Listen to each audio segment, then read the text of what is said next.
Shalom, selamat pagi, selamat berjumpa kembali di dalam ibadah online kita pada minggu pagi hari ini.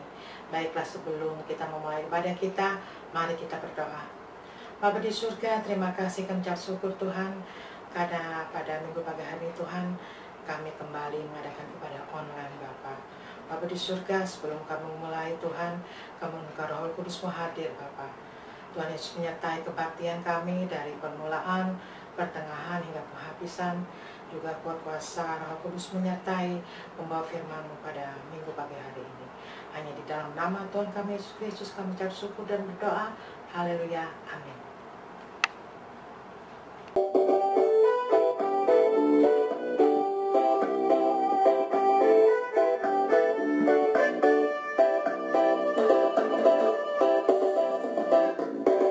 Ucaplah dan lihatlah betapa baiknya Tuhan itu. Rasakan dan nikmati kasih setia Tuhan. Ucaplah dan lihatlah betapa baiknya Tuhan itu. Rasakan dan nikmati kasih setia Tuhan. Syukur bagimu Tuhan, hormat bagimu Tuhan, yang mengasihiku, yang memeliharaku. Syukur bagimu Tuhan, hormat bagimu Tuhan, yang mengasihiku, yang memeliharaku selamanya.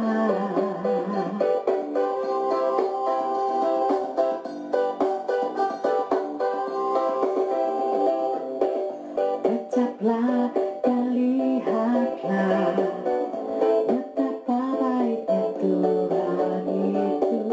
Rasakan dan nikmati kasih setia Tuhan. Ucaplah dan lihatlah betapa baiknya Tuhan itu. Rasakan dan nikmati kasih setia Tuhan. Syukur bagimu Tuhan, hormat bagimu Tuhan, yang mengasihiku, yang memeliharaku.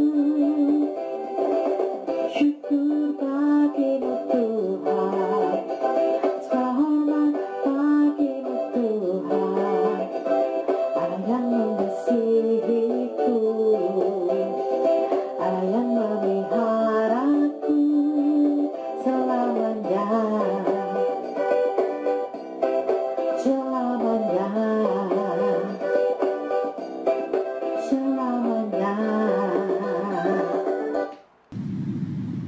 Selamat pagi, salam sejahtera bagi kita semua. Pada pagi hari ini kembali kita berjumpa dan kita akan bersama-sama mendengar renungan firman Tuhan yang akan saya beri judul apa motivasi kita mengiring Tuhan dan apa yang kita cari di dunia ini.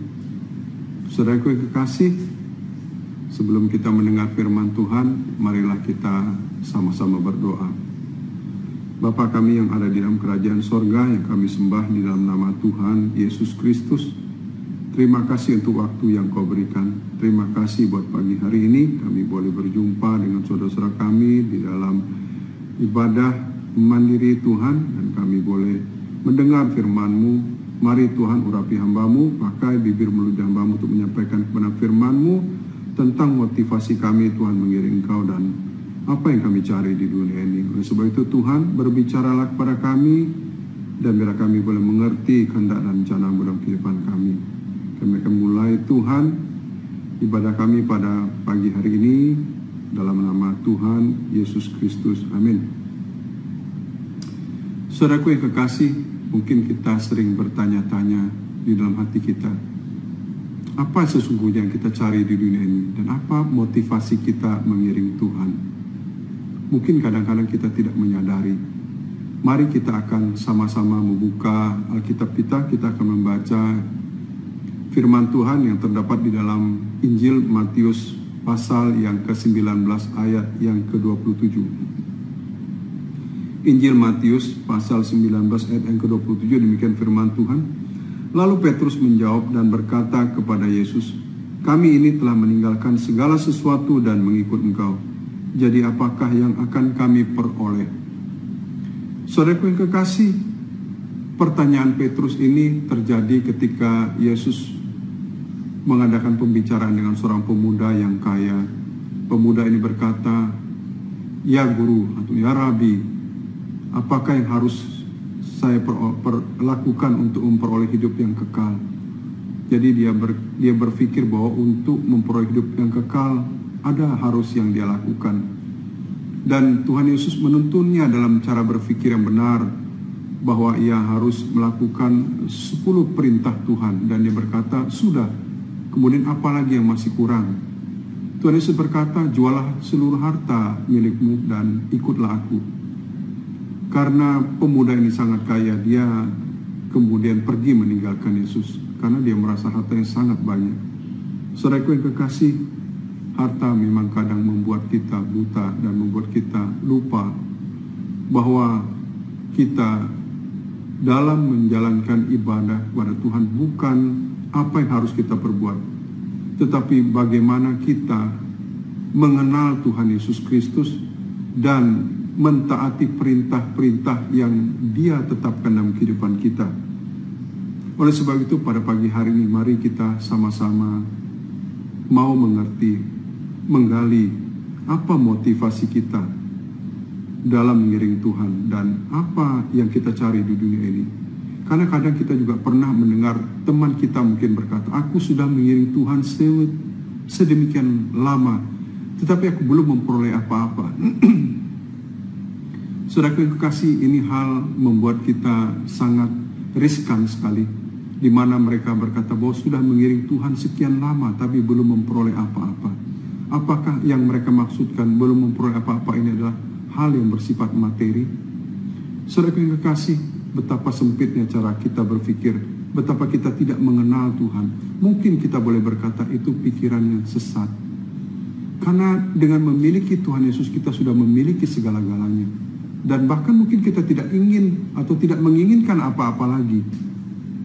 Karena memiliki Tuhan Yesus artinya Dia ada beserta kita. Kalau Tuhan beserta kita, itu adalah damai sejahtera yang tidak pernah kita peroleh dari dunia ini, ada bersama kita, saudara kekasih. Dan di Lukas pasal 18 ayat 29 sampai 30 berkata, kata Yesus kepada mereka, "Aku berkata kepadamu, sesungguhnya setiap orang yang karena kerajaan Allah meninggalkan rumahnya, istrinya, atau saudaranya, atau orang tuanya, atau anak-anaknya," ayat 30, "akan menerima kembali lipat ganda pada masa ini juga. Dan pada zaman yang akan datang, ia akan menerima hidup yang kekal." Jadi apabila kita meninggalkan segala sesuatu karena Tuhan Yesus menjanjikan bahwa kita akan menerima kembali apa kehilangan kita itu pada saat ini juga, di dunia ini maksudnya. Dan di dunia yang akan datang kita akan memperoleh hidup yang kekal. Bukankah ini suatu hal yang melebihi dari apa yang pernah kita pikirkan? Bagaimana kita masih berkata belum memperoleh apa-apa? Bukankah kalau Tuhan sudah berserta kita, itu adalah segala-galanya bagi kita, saudara yang kasih. Memiliki Tuhan adalah segala-galanya bagi kita. Di dalam Matius 13 ayat 44 sampai 46, Matius 13 ayat yang ke-44 sampai 46, saya baca firman-Nya. "Hal kerajaan sorga itu seumpama harta yang terpendam di ladang, yang dipendam orang, lalu dipendamkannya lagi, yang ditemukan orang, lalu dipendamkannya lagi. Oleh sebab sukacitanya pergilah ia menjual seluruh miliknya itu, membeli ladang itu." Ayat yang ke-45, "Demikian pula hal kerajaan sorga itu seumpama seorang pedagang yang mencari mutiara yang indah, Setelah ia menemukan mutiara yang sangat berharga, ia pun pergi menjual seluruh miliknya, lalu membeli mutiara itu. Saudara yang kasih, apa harta terpendam ini? Dan apa mutiara ini? Apa maksud perumpamaan ini?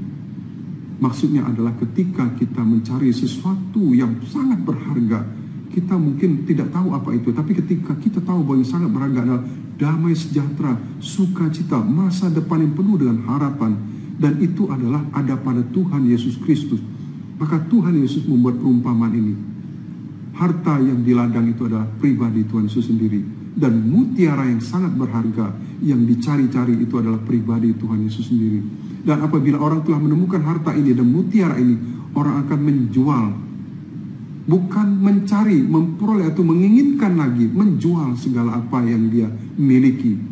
Arti menjual di sini, dia menganggap bahwa semua yang dia miliki tidak berarti dibanding dengan dia memiliki mutiara atau Tuhan Yesus itu sendiri. Jadi saudara yang kekasih, motivasi kita harus kita perbaiki pada saat pagi hari ini. Apa motivasi kita mengiring Tuhan? Dan apa yang kita cari di dunia ini? Apabila kita sudah menemukan apa yang kita cari, lalu kita benar-benar yakin apa yang sudah kita pegang itu, kita harus mengucap syukur selalu, berterima kasih kepada Tuhan bahwa kita sudah menemukan apa yang kita cari selama ini. Mazmur 73 ayat 25 berkata, Mazmur 73 ayat yang ke-25, ini perkataan Raja Daud. Siapa gerangan ada padaku di sorga selain engkau? Selain engkau tidak ada yang kuingini di bumi. Bagaimana perkataan seorang yang raja, yang kaya raja, sangat berkuasa, memiliki harta, memiliki banyak kemewahan, tetapi dia berkata, siapa gerangan ada padaku di sorga selain engkau? Selain engkau tidak ada yang kuingini di bumi ini. Dalam ayat lain juga Daud berkata bahwa hanya dekat Allah saja aku tenang, ya. Dan atau dia berkata juga seperti ini bahwa lebih baik 1 hari di pelataranmu daripada 1000 hari di tempat lain. Ini adalah hal yang sangat luar biasa. Bagaimana Daud bisa berkata demikian? Ya. Di dalam Mazmur 84 ayat 11 berkata, sebab lebih baik 1 hari di pelataranmu daripada 1000 hari di tempat lain. Lebih baik berdiri di ambang pintu rumah Allahku daripada diam di kemah-kemah orang fasik. 1 hari, dan beradanya bukan di dalam tapi di pelataran.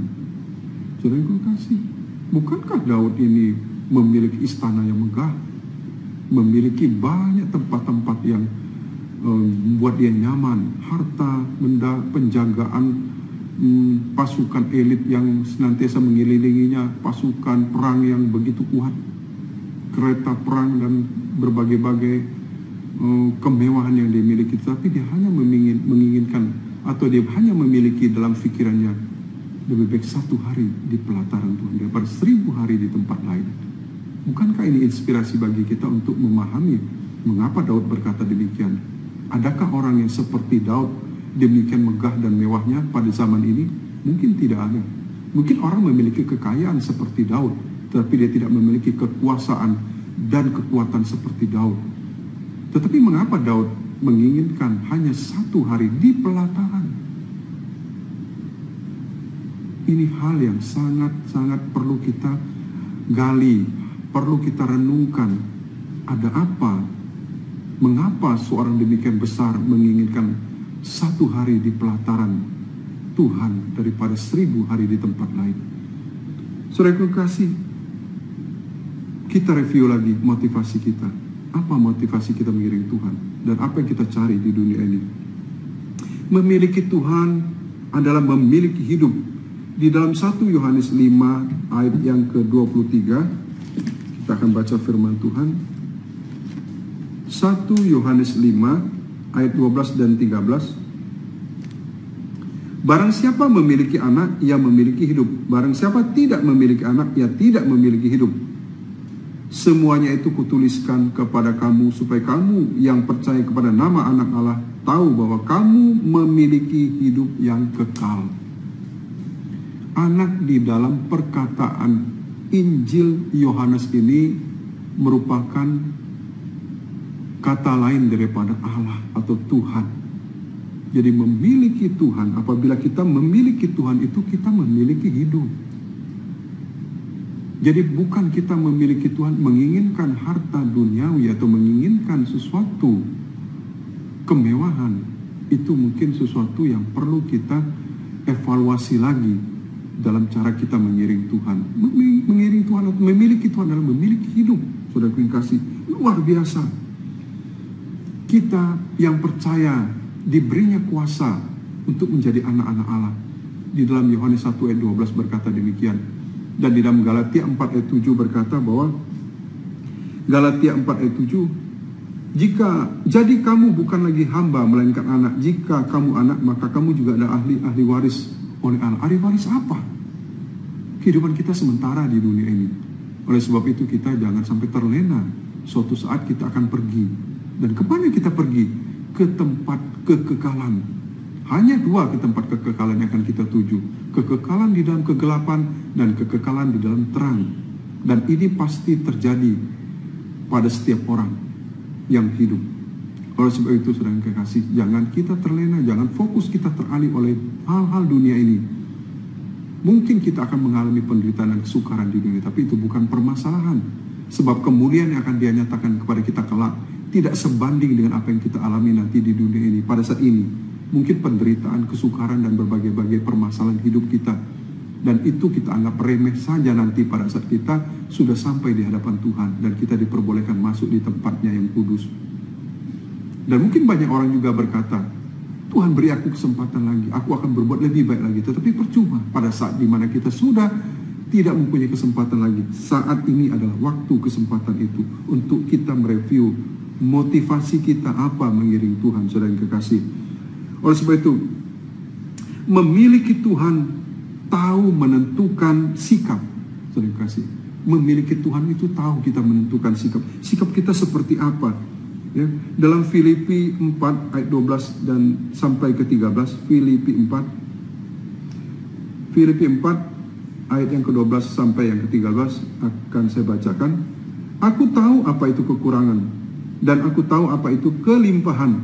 Dalam segala hal dan dalam segala perkara tidak ada sesuatu yang merupakan rahasia bagiku, baik dalam hal kenyang maupun dalam hal kelaparan, baik dalam hal kelimpahan maupun dalam kekurangan. Segala perkara dapat kutanggung di dalam Dia yang memberi kekuatan kepadaku. Perkataan Rasul Paulus tentang tahu, aku tahu apa itu kekurangan. Rasul Paulus ingin menyampaikan kepada kita yang mungkin pada saat ini lagi mengeluh keadaan kita di dalam perekonomian yang payah, mungkin karena pandemi, dan mungkin dalam keadaan kesulitan keuangan. Lalu kita bertanya kepada Tuhan, apa yang kita peroleh selama ini ketika kita sudah setia kepada Tuhan, mengorbankan banyak hal. Tetapi Rasul Paulus sendiri berkata pada kita pada malam ini, aku tahu sebenarnya. Dan bagi orang yang memiliki Tuhan, sebenarnya memiliki hikmat dan dia memiliki pengetahuan untuk dia memperoleh semua apa yang diinginkan, baik kekayaan, ketenaran, dan kemuliaan. Maksud tahu di sini adalah seperti itu. Tetapi ternyata Rasul Paulus tidak menginginkan semua itu. Bahkan dia mungkin menganggapnya sampah. Dia katakan di dalam pasal 3 di Filipi. Saudara yang kekasih, adakah kita pada saat pagi hari ini merenungkan apa yang kita inginkan di dalam hati kita ketika kita mengiring Tuhan? Bukankah memiliki Tuhan itu adalah suatu keajaiban? Rasul Paulus, dia ini adalah orang dari mazhab yang elit, dari golongan Farisi. Dia adalah anak seorang pemuda yang memiliki intelijensi yang teratas, yang melakukan tugas keagamaan dengan tiada cacat celah dikatakan pada waktu itu. Dan dia akan menjadi seorang ternama, seorang yang memiliki golongan elit di dalam orang-orang yang beragama pada waktu itu. Dan itu artinya dia memiliki banyak pundi-pundi keuangan dan kehormatan.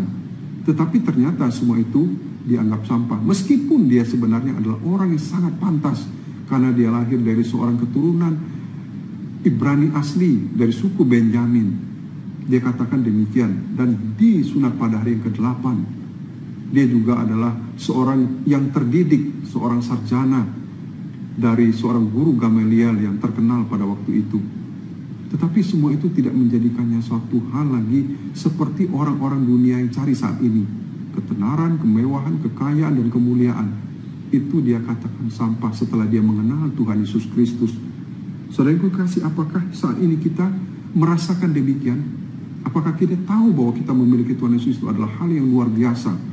Kita diangkat menjadi anak-anaknya, menjadi anak raja, menjadi anak penguasa, pencipta langit bumi dan segala isinya. Dan apakah kita menyadari ketika kita memiliki Tuhan Yesus, maka kita memiliki hikmat di dalam berbagai-bagai hal.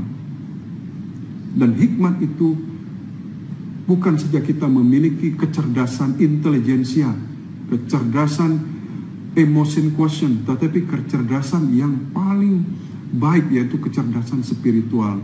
Saudara kekasih, kecerdasan mungkin kita miliki kecerdasan intelijensi atau kecerdasan di bangku sekolah, tahu menghitung dan membuat kalkulasi. Misalnya kita seorang pengusaha, kalkulasi yang baik.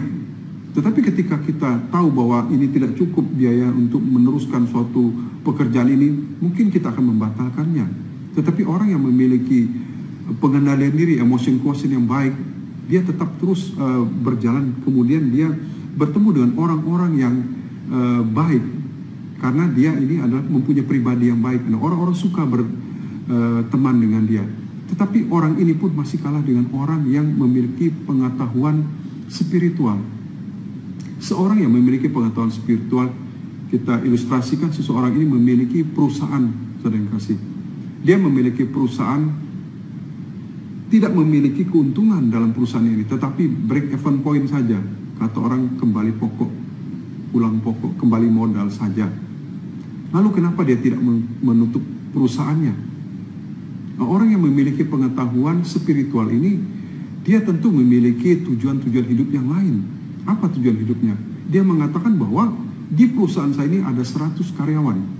Dan apabila separuh saja dari mereka yang sudah mempunyai istri dan mempunyai anak, diperkirakan kemungkinan 200 orang lebih bergantung hidupnya pada dirinya. Oleh sebab itu dia tidak menutup perusahaan, walaupun perusahaannya tidak untung, hanya break even point saja. Oleh sebab itu, saudara yang kasih, orang seperti ini, dia orientasi keuntungannya bukan hal materi lagi. Jadi orang yang memiliki Tuhan itu memiliki hikmat untuk memiliki tujuan hidup yang benar. Dalam kehidupannya, dia bukan fokus pada hal-hal apa yang dunia cari, apa yang orang-orang banyak cari, tetapi dia mencari apa yang perkenanan di hadapan Tuhan, perintah-perintah Tuhan. Memberi makan, ya, memberi makan banyak orang. Dan dia juga adalah seorang yang arif bijaksana. Terima kasih. Orang seperti ini tentu disukai oleh banyak orang. Dan selain disukai banyak orang, dia juga tentu kemudian akan memiliki usahanya yang terus berkembang dan maju. Dan orientasi dia yang menyatakan bahwa tidak mencari keuntungan materi, tetapi dia mencari kemuliaan Tuhan. Orang seperti ini, saudara kekasih, yang akhirnya ternyata bukan dia yang mengejar materi, tetapi materilah yang akhirnya mengejar dia. Karena kenapa? Orang yang bijaksana itu dibutuhkan di mana-mana. Orang yang memiliki hikmat Tuhan itu dibutuhkan di mana-mana. Orang yang memiliki hikmat Tuhan itu didengar perkataannya. Saudara yang kekasih, oleh sebab itu pada saat pagi hari ini kita kembali merenungkan firman Tuhan itu, merenungkan firman Tuhan ini, dan kembali kita mau melihat kembali ke dalam hati kita, apa yang kita cari di dunia ini. Saudara kekasih, firman Tuhan juga berkata bahwa orang seperti ini dia juga tahu bahwa semua dia sah-sah saja untuk memperoleh harta, sah-sah saja untuk dia memperoleh melakukan sesuatu, misalnya membangun rumah yang besar, mewah, menikmati hidup. Itu bukanlah suatu hal yang dikatakan dosa, saudara yang kasih. Tetapi dia tahu membatasi dirinya. Dia tahu bahwa itu bukan hal yang baik buat dirinya. Di dalam firman Tuhan dikatakan dalam 1 Korintus 6 ayat 12. 1 Korintus 6 ayat 12 berkata, segala sesuatu halal bagiku, tetapi bukan semuanya berguna. segala sesuatu halal bagiku, tetapi aku tidak membiarkan diriku diperhamba oleh suatu apapun. Rasul Paulus berkata segala sesuatu halal. Tidak ada yang haram bagi dirinya. Mungkin mengenai makanan atau apapun ini, saudara yang kasih. Tapi bukan kebebasan ini membuat dia lalu semau-maunya dia hidup, tidak. Bahkan dia membatasi diri dia. Dia katakan bahwa aku pun di dalam memberitakan firman Tuhan, mungkin firman Tuhan berkata bahwa orang yang hidup dari pemberitaan firman Tuhan layak untuk menerima upah dari pemberitaan itu. Tetapi dia tidak mau. Dia katakan bahwa upahku adalah tidak menerima upah. Upahku adalah tidak menerima upah. Ya, di dalam 1 Korintus 9 ayat 18 berkata, 1 Korintus 9 ayat 18, kalau demikian apakah upahku? Upahku ialah ini, bahwa aku boleh memberitakan Injil tanpa upah. Jadi boleh memberitakan Injil tanpa upah. Dan bahwa aku tidak mempergunakan hakku sebagai pemberita Injil. Jadi dia tidak menggunakan, dia halal, sah saja halal dia menerima itu. Upah yang seharusnya menjadi persembahan kasih dari orang-orang. Tapi dia tidak mau menerimanya. Upah dia dianggap adalah diberikan kesempatan untuk tidak menerima upah. Itu adalah upah dia. Ya. Dan di dalam 1 Korintus 6 ayat 12 berkata, 1 Korintus 10 ayat 23, 1 Korintus 10 ayat 23, segala sesuatu diperbolehkan benar, tetapi bukan segala sesuatu berguna. Segala sesuatu diperbolehkan benar, tapi bukan segala sesuatu membangun. Tidak semua hal yang kita bisa membangun kita, saudara yang kasih. Dalam hal kita mengumpulkan harta, mungkin kita tahu ya, kita bisa mengembangkan bisnis kita sedemikian besar. Tetapi kemudian kita bertanya, untuk apa semua itu? Kalau kita tidak menjadi kesukaan bagi kemuliaan Tuhan. Oleh sebab itu, saudara yang kasih, kita juga seperti itu pada saat malam hari ini, pada saat pagi hari ini. Kita pasti merasa bahwa pada pagi hari ini bahwa firman Tuhan ini harus kita kobarkan, harus kita renungkan untuk kita boleh mengerti maksud-maksud Tuhan. Dan saudara yang kasih, memiliki Tuhan adalah berkat terbesar. Mengapa? Karena Tuhan ada bersama kita. Tadi kita katakan bahwa Tuhan ada bersama kita, itu adalah berkat terbesar. Di dalam Yohanes 15 ayat 7 berkata, Yohanes 15 ayat 7, jikalau kamu tinggal di dalam aku dan firmanku tinggal di dalam kamu, mintalah apa saja yang kamu kehendaki dan kamu akan menerimanya. Jadi apabila kita tinggal dalam Tuhan tinggal di dalam kita, mintalah apa yang kita inginkan. Tetapi tentu hal ini menjadi suatu hal yang kita pahami, saya kasih, bahwa kalau kita sudah berada dalam Tuhan, kita tidak menginginkan apa-apa lagi. Karena Tuhan itu adalah keinginan kita sendiri, saya kasih. Bersama dia, lebih baik satu hari, kata Daud di pelatarannya. Sering kasih, memiliki Tuhan adalah pembelaan, memiliki Tuhan ada benteng perlindungan, kekuatan kita. Di dalam Alkitab kita akan melihat di dalam 2 Raja-Raja pasal yang ke-6. 2 Raja-Raja pasal yang ke-6 ayat yang ke-8. Kita akan baca dari ayat yang ke-8 sampai mungkin 12. 2 Raja-Raja pasal yang ke-6 ayat 8 sampai 12. Perikopnya mengatakan tindakan Elisa dalam peperangan melawan Aram. Raja negeri Aram sedang berperang melawan Israel. Ia berunding dengan pegawai-pegawainya. Lalu katanya, ke tempat ini dan itu haruslah kamu turun menghadang. Tetapi abdi Allah menyuruh orang kepada Raja Israel mengatakan, awas, jangan lewat dari tempat itu, sebab orang Aram sudah turun menghadang ke sana. Sebab itu Raja Israel menyuruh orang-orang ke tempat yang disebutkan abdi Allah kepadanya. Demikianlah Elisa memperingatkan kepadanya supaya berawas-awas di sana, bukan sekali 2 kali saja. Lalu mengamuklah hati Raja Aram tentang hal itu, maka dipanggilnyalah pegawai-pegawainya. Katanya kepada mereka, tidakkah dapat kamu memberitahukan kepadaku siapa dari kita memihak kepada Raja Israel? Ayat 12. Tetapi berkatalah salah seorang pegawainya, tidak tuanku raja, melainkan Elisa nabi yang di Israel. Dialah yang memberitahukan kepada raja Israel tentang perkataan yang diucapkan oleh tuanku di kamar tidurmu. Memiliki Tuhan adalah memiliki suatu hal yang ajaib, yang kasih. Bagaimana kita melihat cerita ini? Ya, bangsa Israel itu bangsa tidak sebanding dengan orang Aram yang memiliki pasukan perang yang sangat banyak dan kuat, memiliki strategi. Rajanya tahu bagaimana cara berperang, dia menyusun strategi, dan ini kalau tidak memiliki Tuhan di tengah-tengah mereka, tidak memiliki nabinya Elisa, mereka bangsa Israel pada saat itu akan menjadi bulan-bulanan orang Aram, karena orang Aram jago strategi, memiliki pasukan yang kuat, berani. Mereka juga pernah mendatangi Elisa, dan mungkin bisa dibaca seterusnya, tetapi Elisa membutakan kemudian mata mereka.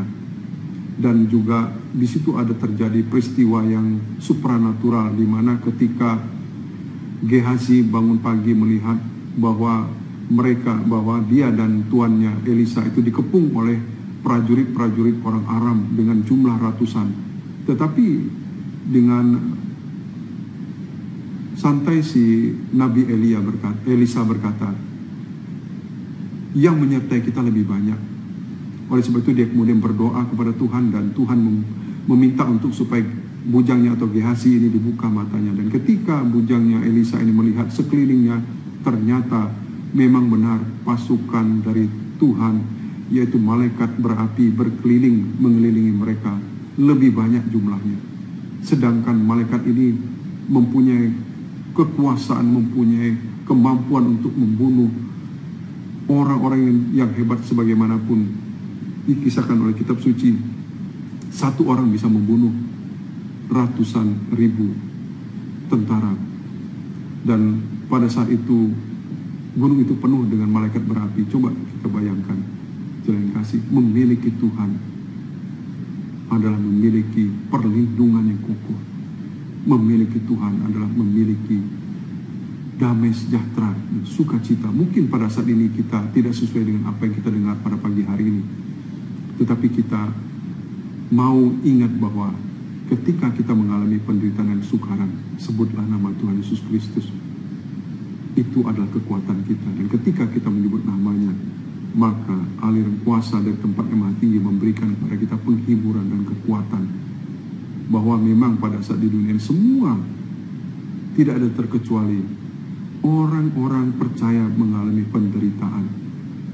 Tetapi pada saatnya nanti penderitaan itu tidak sebanding dengan kemuliaan yang akan dinyatakan kelak kepada kita oleh Tuhan. Dan kita menyesal tidak melakukannya lebih sungguh-sungguh. Oleh sebab itu lebih baik kita pada saat ini menyesal lebih dulu dan melakukan perintah Tuhan dengan sungguh-sungguh sering kasih. Dan kita mau taat dan setia kepadanya. Dan ingatlah sering kasih bahwa kita memiliki Tuhan adalah memiliki kehidupan. Firman Tuhan berkata di dalam Lukas 10 ayat yang ke-20. Lukas 10 ayat 20 merupakan ayat terakhir bagi kita. Namun demikian janganlah bersukacita karena roh-roh itu takluk kepadamu, tetapi bersukacitalah karena namamu ada terdaftar di sorga. Jadi memiliki Tuhan, sekali lagi, bahwa motivasi kita harus kita perbaiki untuk kita tahu bahwa memiliki Tuhan itu adalah memiliki kehidupan kekal di sorga nanti. Dan kita tidak usah mungkin berbangga atau bersukacita karena memang Roh Kudus berkuasa sekali dalam kehidupan kita untuk mengusir kuasa kegelapan. Tetapi Tuhan berkata di dalam firman-Nya, namun demikian janganlah bersukacita karena roh-roh itu takluk kepadamu, tetapi bersukacitalah karena namamu ada terdaftar di sorga. Nama kita ada terdaftar di sorga. Pada pagi hari ini kita mau review apa motivasi kita. Apakah kita sudah menyadari ketika kita mengiring Tuhan dengan sungguh-sungguh dan setia, taat, dan benar-benar melakukan perintahnya, tidak menyimpangkan ataupun ke kiri, melainkan dalam seluruh nafas kehidupan kita boleh berjalan di dalam kehendak dan rencananya sampai langkah akhir kita masuk di tempat kudusnya, bahwa kita akan memperoleh hidup yang kekal.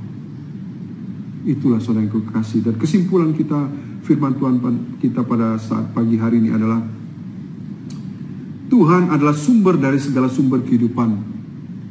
Kesanalah orang bijak mengarahkan pandangannya, dan mereka akan selamat. Memiliki Tuhan menjadikan kita manusia yang berkarakter mulia, tahu bagaimana bersikap, dan menjadi berkat bagi banyak orang. Dan akhirnya kita akan memiliki hidup yang sebenarnya, yaitu kehidupan kekal di dalam sorga. Amin. Tuhan Yesus memberkati kita semua. Saudara yang kasih, mari kita tundukkan kepala dan berdoa. Bapa yang baik, Bapa yang kami sembah dalam nama Tuhan Yesus Kristus, kami sudah mendengar firman-Mu pada saat pagi hari ini tentang apakah motivasi kami mengiring Engkau dan apa yang kami cari di dunia ini. Semoga ketika kami, Tuhan, menyadari semua itu, bahwa Engkau adalah harta terpendam itu dan mutiara yang berharga itu, biarlah kami, Tuhan, menjual segala sesuatu yang kami miliki, menjual seluruh harta kami, dan membeli ladang itu dan membeli mutiara yang paling berharga itu, agar kami dapat berjalan di dalam kebenaran-Mu. Engkaulah mutiara itu, Tuhan. Engkaulah, ya Tuhan, harta terpendam itu yang harus kami cari sampai hari ini, Tuhan. Dan ketika kami sudah menemukannya, kami tidak, oh Tuhan, usaha kami tidak membuang atau tidak menyepelekannya, Tuhan, tetapi kami benar-benar sungguh-sungguh, Tuhan, memegang erat sampai langkah akhir kami, Bapa. Kami mengucap syukur. Urapi kami semua, urapi yang mendengar. Di dalam nama Tuhan Yesus Kristus kami sudah berdoa dan mengucap syukur. Amin.